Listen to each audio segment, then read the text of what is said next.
So let me introduce you to our wonderful LoGaCulture ensemble with Svetlana Rudenko on piano, Tim Doyle on violin, pipes and concertina, Eamon Cagney on bodhrán and drums, Angus McAmlach on cello, and David Barnett on French horn.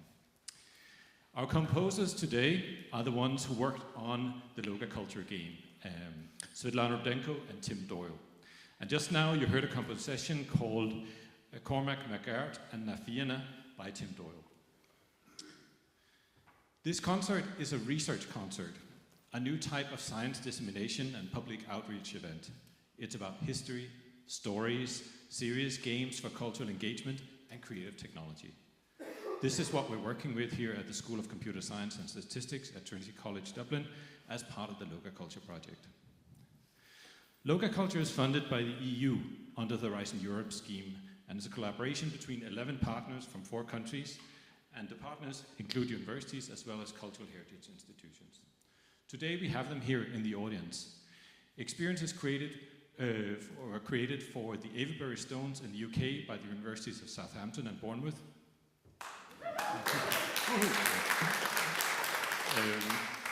In collaboration with the National Trust for the Senckenberg Museum in Frankfurt between them and the Rhein-Main University of Applied Sciences and Arts. The Island of Madeira in collaboration between Technico in Lisbon University, the Interactive Technology Institute at Madeira, ECOM, and the Natural History Museum in Funchal.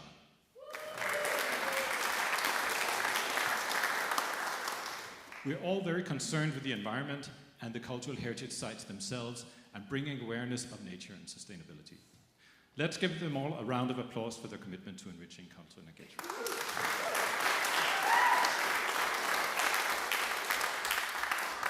So I'm Professor Mats Haahr from the School of Computer Science and Statistics, and my team and I have collaborated with the Office of Public Works to develop locative games for 2 sites here in Ireland, the Battle of the Boyne and the Hill of Tara. The TCD research team is Svetlana Rudenko on game design and music director and composer. She is second from the right in the photo. Karun Manoharan, second from the left, who is game design and programming. Yours Reek, who is on the very right in the photos, game design, graphic design, and Brianne Pitt, who is on the very left as user studies and outreach.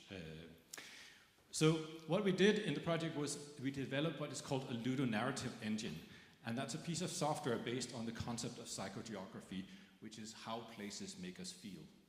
And we also use spatial audio navigation. You can read about our work in our open access paper published by Springer. Here it is. You can scan the QR code for the paper or email us later. The game is based on spatial audio navigation. It's a game that takes place only through sound. We wanted people to keep their phones in their pocket, but to time travel through history of Ireland mentally by sound, music, and dialogue. The player meets characters, witnesses different times, and we have 3 different time layers at the Battle of the Boyne, a mythological layer, 1619 of course, and the modern times. Our composer Svetlana Rudenko created nature characters to resonate with the site's psychogeography and give voice to the landscape and the natural habitat. The nature characters play an important role in the game mechanics. The raven brings you into the past, and the fox brings you forward in time again. The battle oak from 1690 is still there, and we chose him as the narrator for our game. As I mentioned, our team has worked in collaboration with the Office of Public Works, and we're delighted to have with us tonight Mary Heffernan, who's head of collections and sites at the OPW, and who will now say a few words.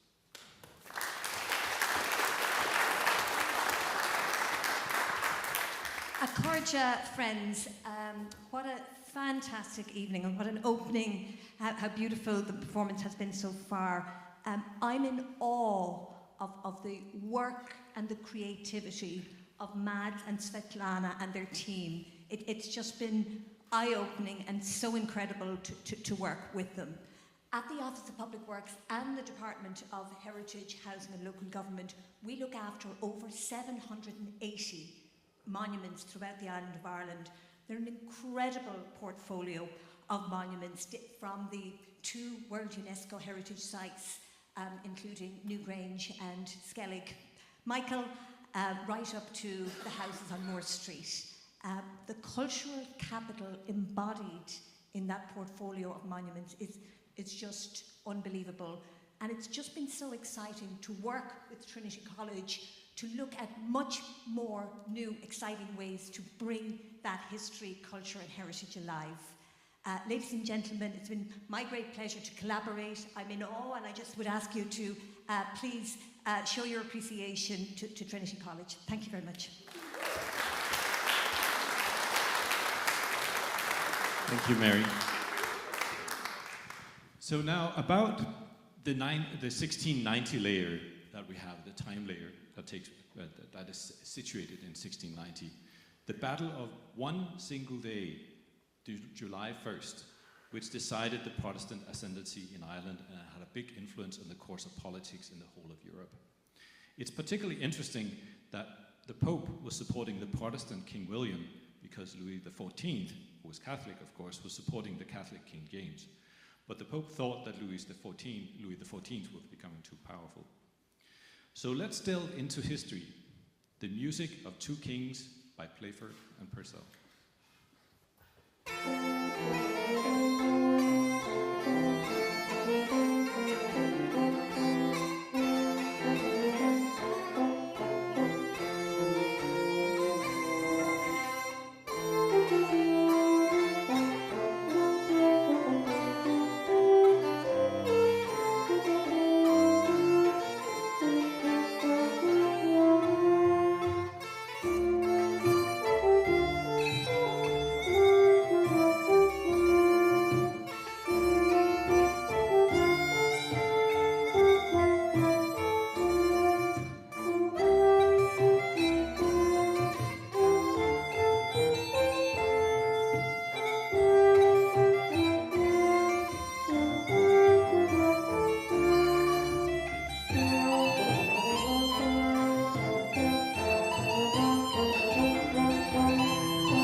So that's Kings and Politics.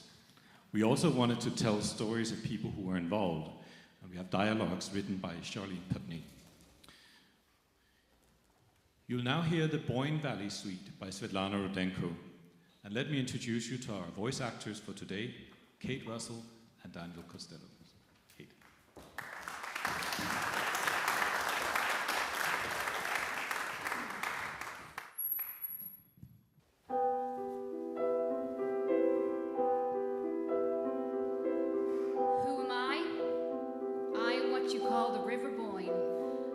flowed here longer than any memory, even my own. Before people, before animals, before life itself, I was here.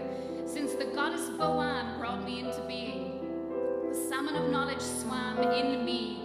The 140 limbs of the great beast Mata sank within my depths. And then, when your kind came, the druids whispered to me, the kings fought over me, and the monks came to pray beside me. All of them gone, and I remain. And then that day, the day I ran red, as the men of two armies bled into me, I took no sides then, and I take no sides now. What difference would it make? All of them gone, and I remain. And here we are today, another today, in such a long, long string of them. Things happen out there, roads, buildings, ever more people. What difference does any of it make? All of them will be gone, and I will remain. I will flow on. I always flow on.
Touched my trunk and he prayed.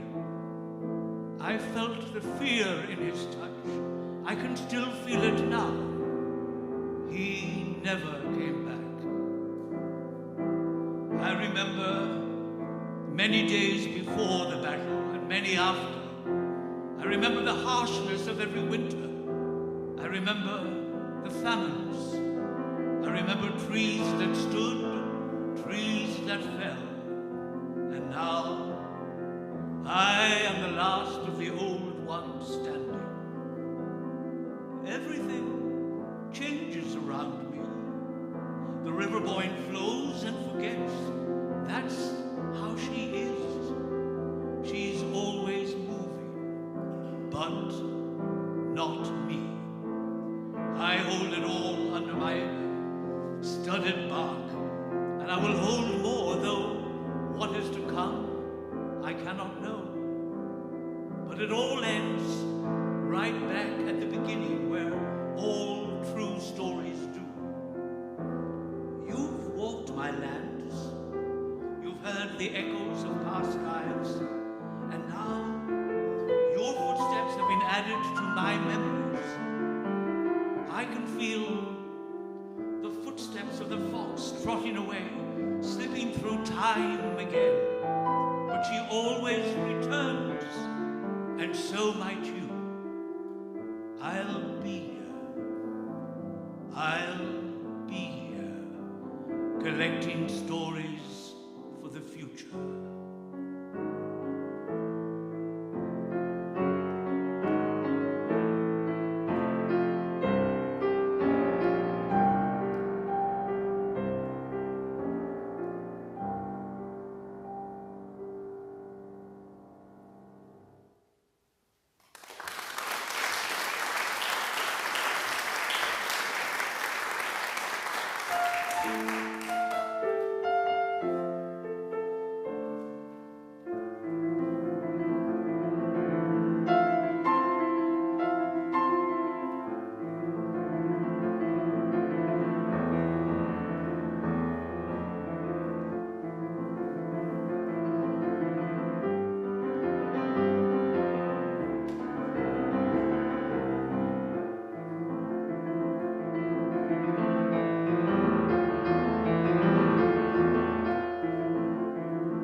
The raven in Irish mythology is a powerful symbol of battle and death, a guardian of warriors helping them with the transition between life and death.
You might have noticed that Svetlana likes to use quotations from classical music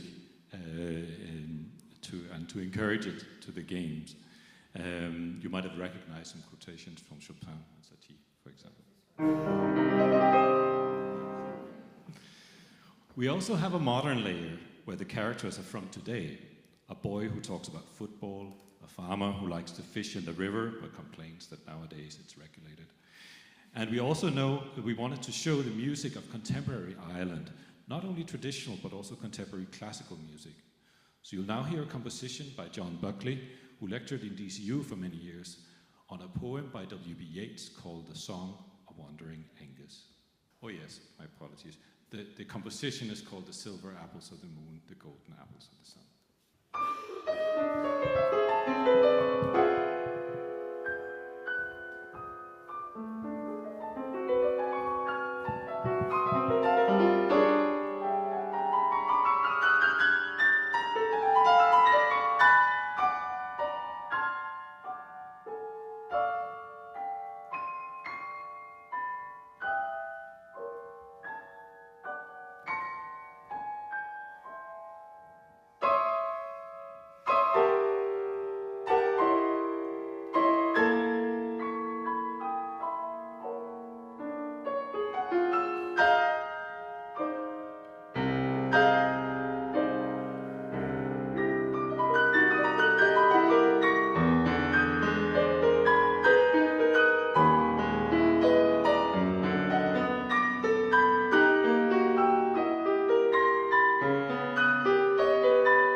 Went out to the hazelwood because a fire was in my head, and cut and peeled a hazel wand and hooked a berry to a thread. And when white moths were on the wing and moth-like stars were flickering out, I dropped the berry in a stream and caught a little silver trout. When I had laid it on the floor, I went to blow the fire aflame, but something rustled on the floor, and someone called me by my name. It had become a glimmering girl with apple blossom in her hair, who called me by my name and ran and faded through the brightening air.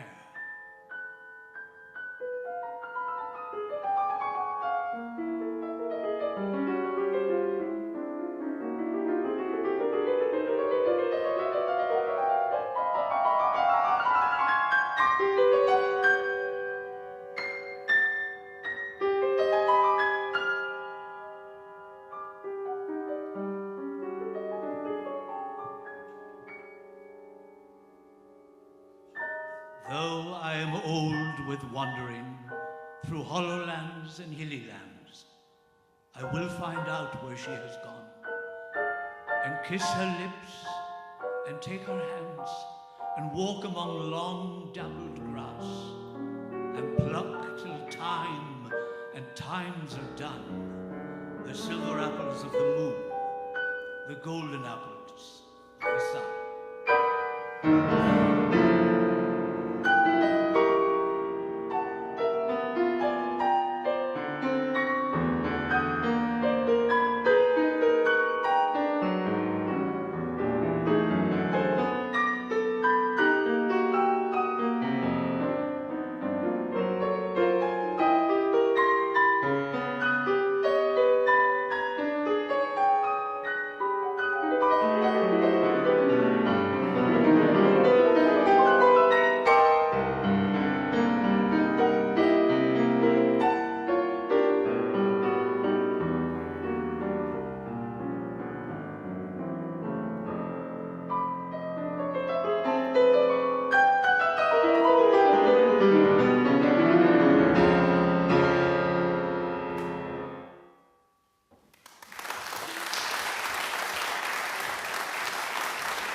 I'd like to thank Kate and Daniel for their wonderful voices, and also the other voice actors from the Reactors agency whose voices appear in the game. They've been fabulous to work with.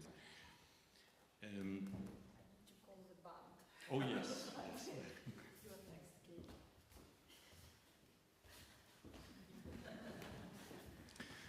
And now we go to the Hill of Tara, and welcome back our LoGaCulture band ensemble. For this game, we have the Shilana Gig as our narrator.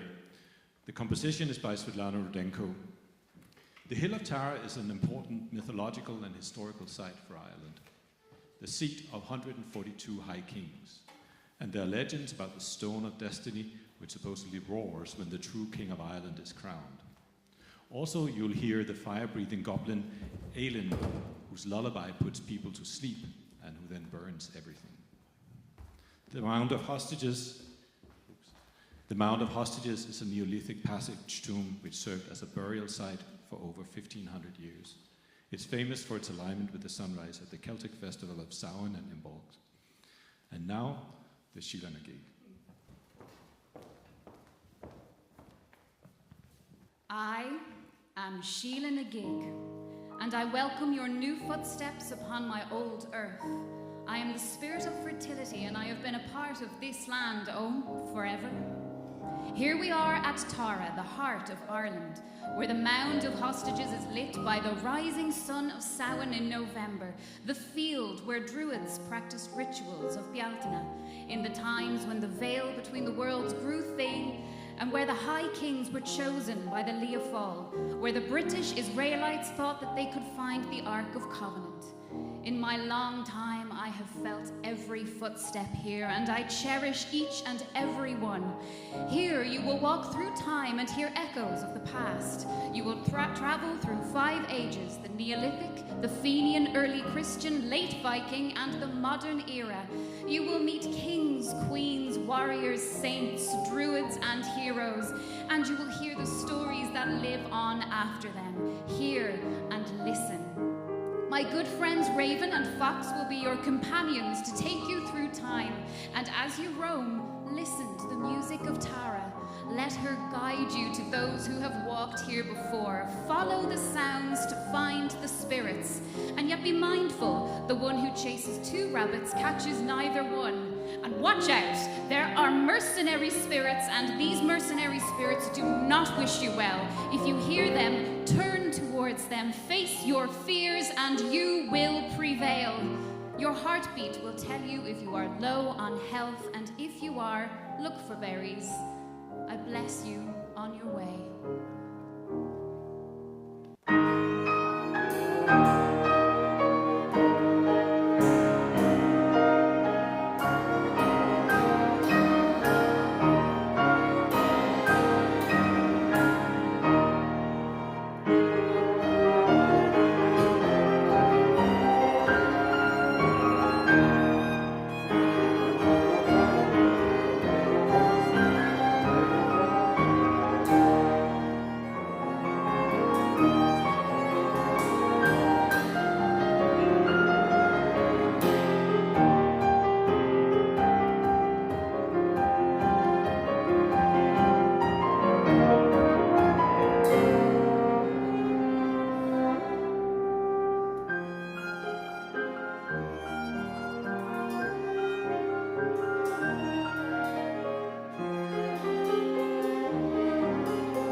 introduce our wonderful LoGaCulture ensemble.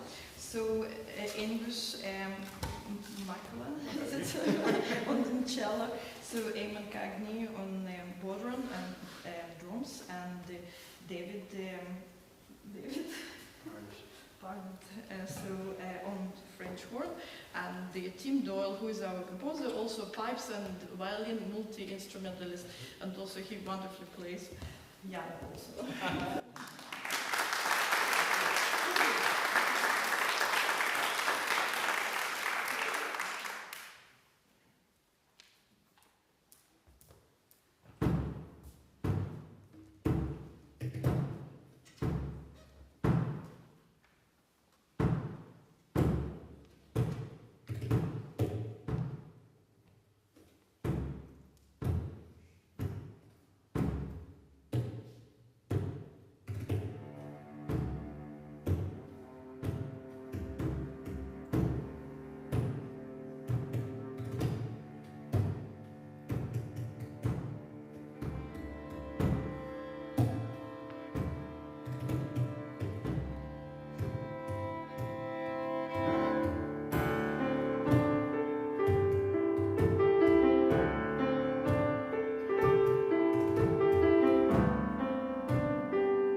So that was the Beltane Suite composed by Tim Doyle. So that's our first half.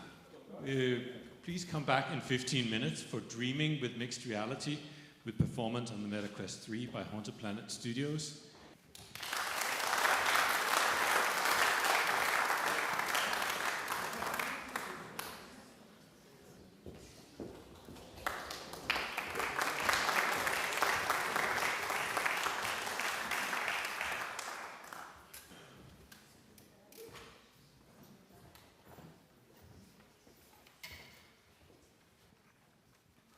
Welcome back. Exploring Dreaming with Mixed Reality, or DreaMR, engages with the human experience of dreaming through art, music, and consciousness science. Using cutting-edge mixed reality, we approach dreaming like surrealist paintings, experiences that reside halfway between the visible and the invisible. Mixed reality technology is suited for this purpose uniquely because it positions the audience not within a virtual reality, like our virtual world, like VR technology does, but in a liminal space that blends the real with the unreal, the conscious with the unconscious, the physical world with the world of dreams. As well as being a concert pianist and composer, Svetlana Rudenko is also a postdoctoral researcher and extended reality designer. Now we'll be joined also by Xiongpeng Fu, who is one of my PhD students and who co-designed and wrote the software for the experiences you're going to see next. To bring our research prototypes to market, I used my TCD spin-out company Haunted Planet Studios to develop them and put them into the Meta Store for home use. If you have a MetaQuest 3 headset, the apps are available to download and run at home. So without further ado, welcome to Svetlana Rudenko on piano and Xiongpeng Fu on MetaQuest 3.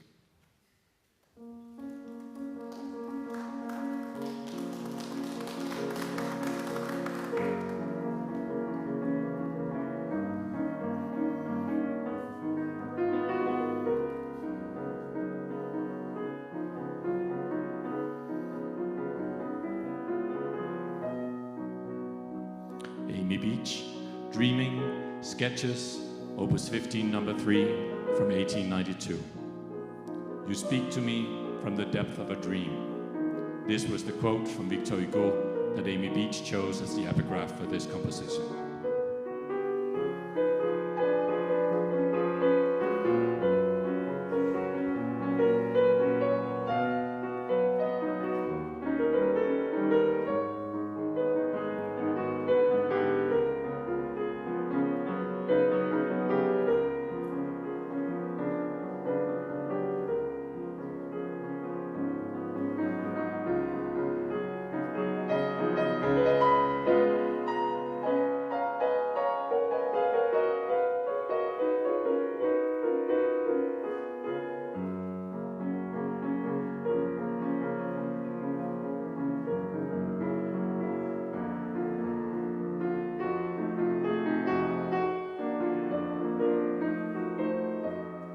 Tony James writes in his article, Victor Hugo and the Headland of Dream.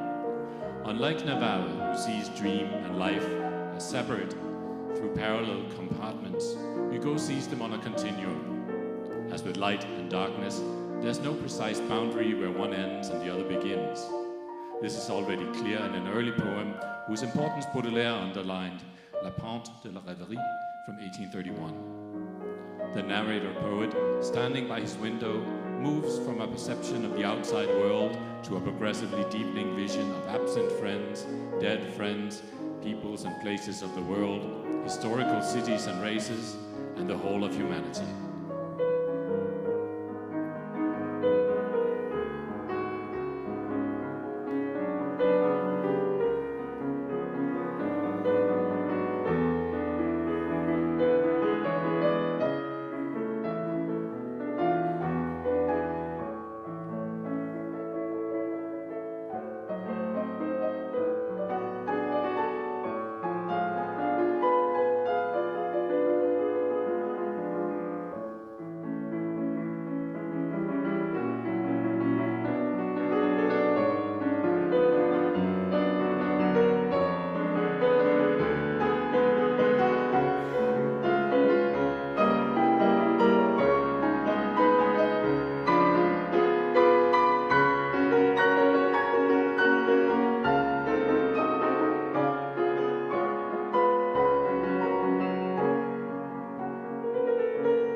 his book, Man and His Symbols, Carl Jung writes, "There are certain events of which we have not consciously taken note. They have happened, so to speak, below the threshold of consciousness. They have happened, but they've been absorbed subliminally without our conscious knowledge." Jung continues about this type of experience. It later wells up from the unconscious as a sort of afterthought. It may appear, for instance, in the form of a dream. As a general rule, the unconscious aspect of any event is revealed to us in dreams, where it appears not as rational thought, but as a symbolic image.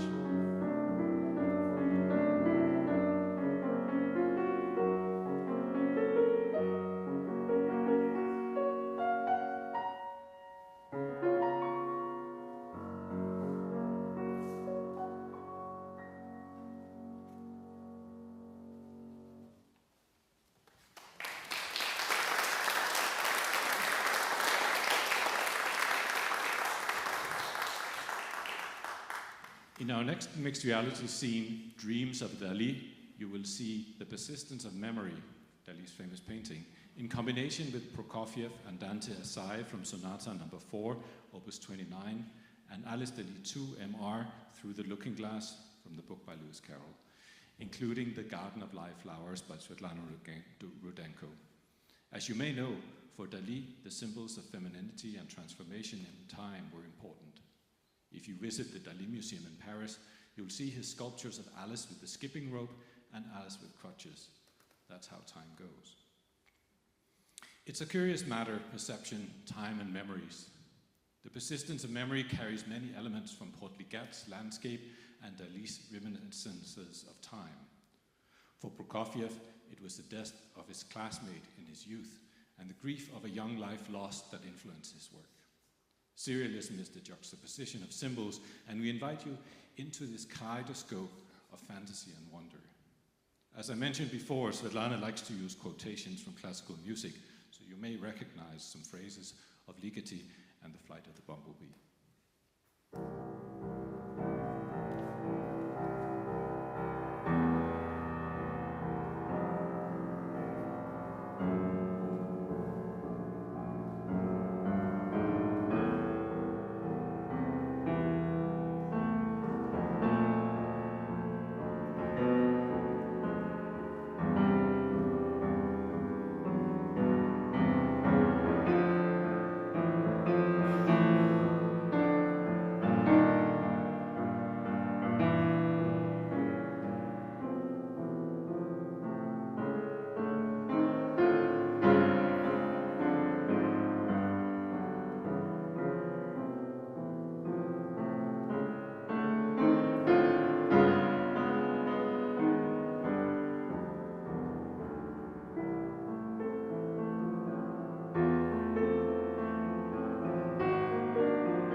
How would you like to live in Looking Glass House, Kitty?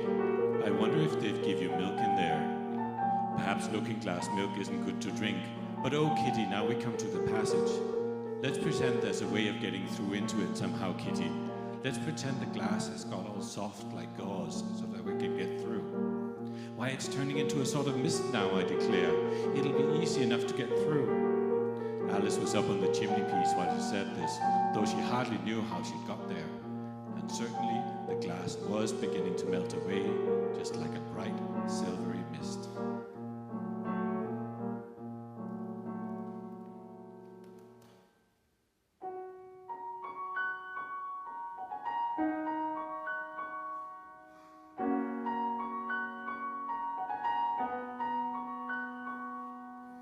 In most gardens, the tiger lily said, they make the beds too soft so that the flowers are always asleep. This sounded a very good reason, and Alice was quite pleased to know it. I never thought of that before, she said. It's my opinion that you never think at all, the rose said in a rather severe tone. I never saw anybody that looked stupider, a violet said, so suddenly that Alice quite jumped, for it hadn't spoken before. Hold your tongue, cried the tiger lily, as if you ever saw anybody. You keep your head under the leaves and snore away there till you know no more what's going on in the world than if you were a bud.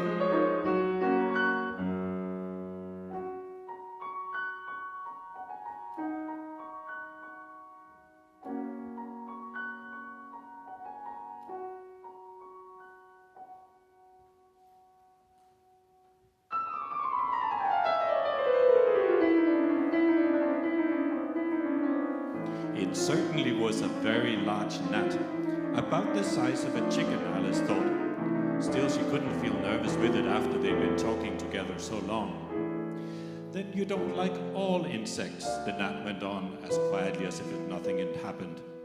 I like them when they can talk, Alice said. None of them ever talk where I come from. What sort of insects do you rejoice in where you come from, the gnat inquired. I don't rejoice in insects at all, Alice explained, because I'm rather afraid of them, at least the large kinds.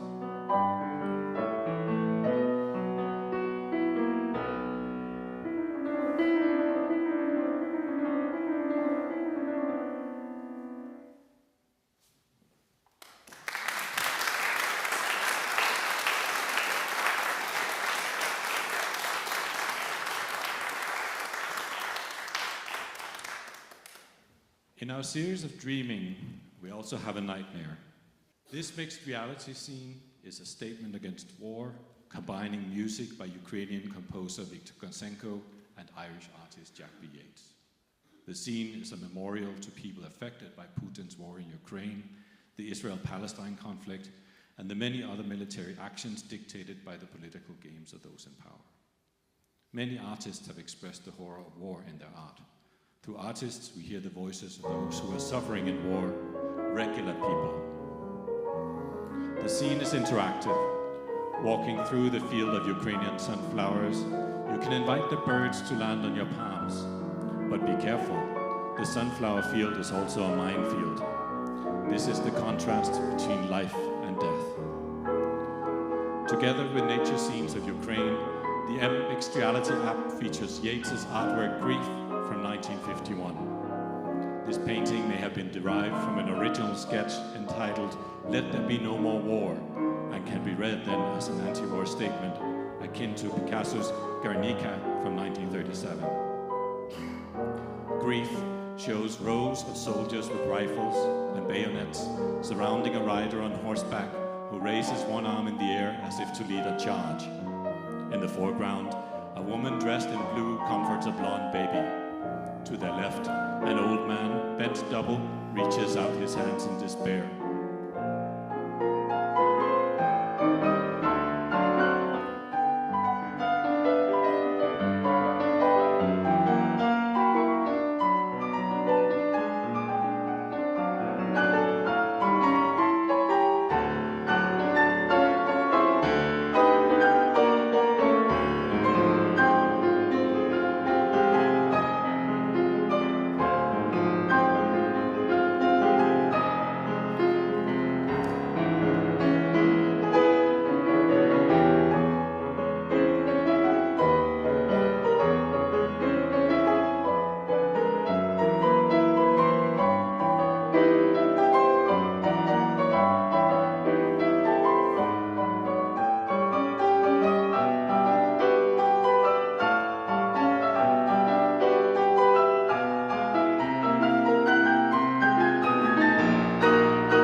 In the series DreaMR, Dreaming with Mixed Reality by Haunted Planet Studios, Kosenko Yates MR stands as a nightmare to remind humanity about the fragility of peace and the lives lost in the military machine.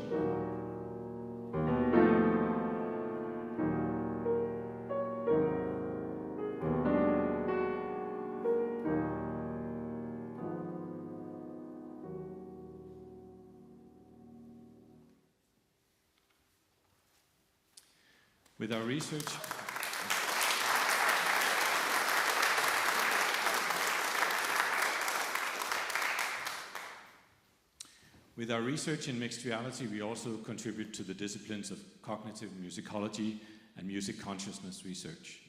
We have collaborations with Durham University's Music Science Lab, Kelly Jakubowski, and with Oxford University's Department of Experimental Psychology, Charles Spence, carrying out studies on the perception, senses, and aesthetics with mixed reality.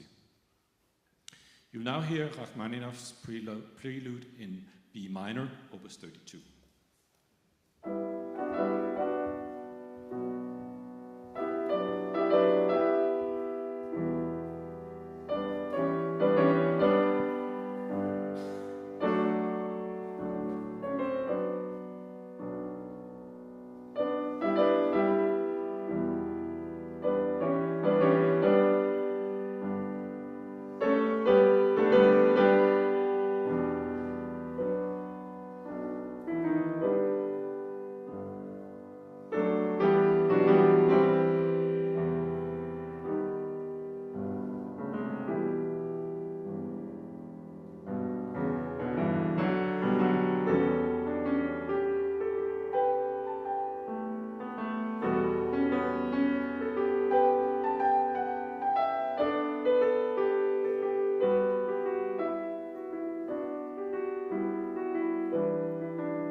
So I'd now like to welcome back our LoGaCulture ensemble, and you will hear the suite by a composer, Svetlana Rudenko, De Curico Metaphysical Art.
So thank you very much.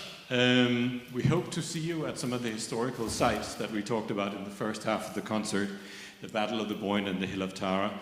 And for young people and families, we created an adaptation of the spatial audio navigation games with music composed for flowers specifically, and it's set in the Botanic Gardens in National Botanic Gardens in Glasnevin. In addition, Haunted Planet Studios has 9 location-based augmented reality games. One is Yokai Japanese Ghosts, which is in Herbert Park, and it's particularly beautiful right now, or soon, when the cherry blossoms are starting. We also have 8 mixed reality apps for MetaQuest 3, some of which you saw today, so you can grab a card and download them if you have a headset. So, thank you very much to our fantastic LoGaCulture ensemble, and to Svetlana Rudenko, Tim Doyle, and the composer specifically.